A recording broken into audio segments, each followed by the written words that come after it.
In this video, we will talk about the Namestyle rule you must follow when forming a licensed marriage and family therapy corporation.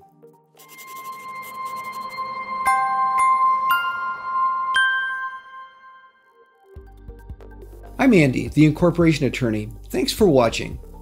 So you decided to form your professional licensed marriage and family therapy corporation. What are the first steps? One of the first things you must do is prepare the Articles of Incorporation. And of course, the Articles of Incorporation cannot be drafted until a name is chosen for your corporation.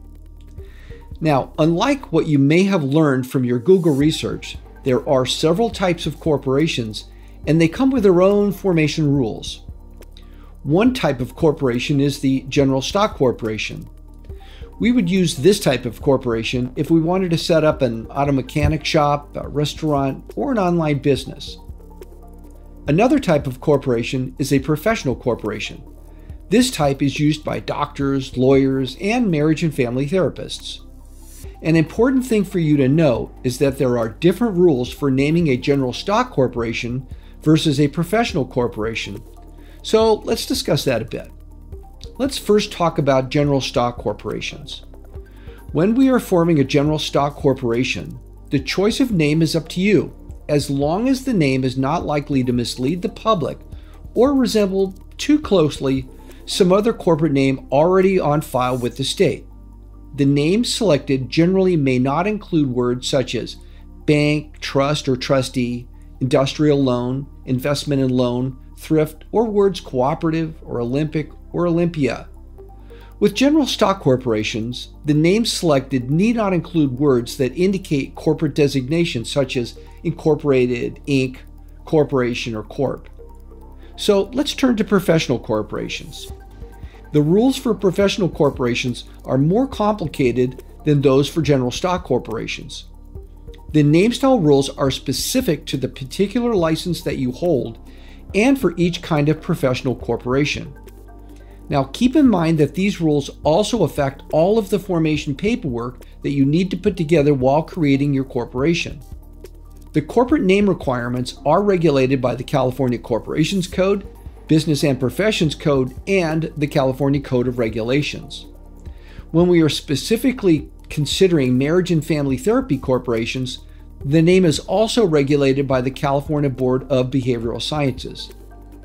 So if you're doing this legal work yourself, all of these sources must be checked to make sure that the particular corporate name selected will satisfy the various requirements of the state codes and agency rules. I cannot tell you how many clients we've run across that have been forced to redraft all of their corporate formation documents simply because they did not follow the Namestyle rules of their particular profession. Don't make that mistake. For the marriage and family therapist, it is critical to note that the California Board of Behavioral Sciences takes the position that it is unprofessional conduct not to follow the particular Namestyle rules for your profession. It's not a defense to an accusation brought against you by the board to say that, hey, look, I've seen other therapists do it. It's kind of like if you were stopped by a highway patrol officer for speeding. It does not matter how fast everyone else is driving when you're the person who's lit up with a dreaded red light. Remember, it's your professional license. So what are the specific Namestyle rules for a licensed marriage and family therapy corporation? It all boils down to a set of defined words that must be included in your corporate name. So what are those words?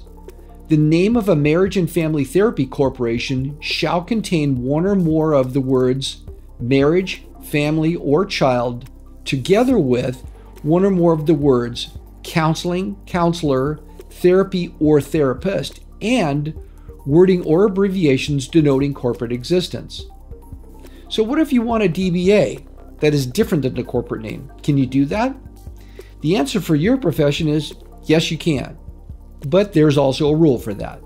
A marriage and family therapy corporation that conducts business under a fictitious business name cannot use any name that is false, misleading, or deceptive. For example, let's say you're Wilma Flintstone, a licensed marriage and family therapist.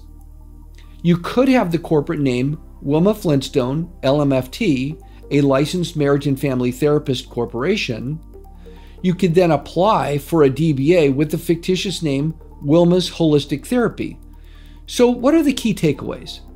Getting lost in the minutia of Namestyle rules for professional corporations is just one of the 49 different ways that you can get tangled up on the formation of your corporation if you tackle it yourself. Make sure the corporate name has all of the required key words. Make sure that the corporate name has the correct corporate designator. Now, what's my advice on forming your professional corporation? I would strongly urge you to retain the service of a corporate attorney specializing in the formation of corporations to make sure that you get this correct. I hope this information helps you get your new practice started off on the right foot. I'm Andy, the Incorporation Attorney. Thanks for watching.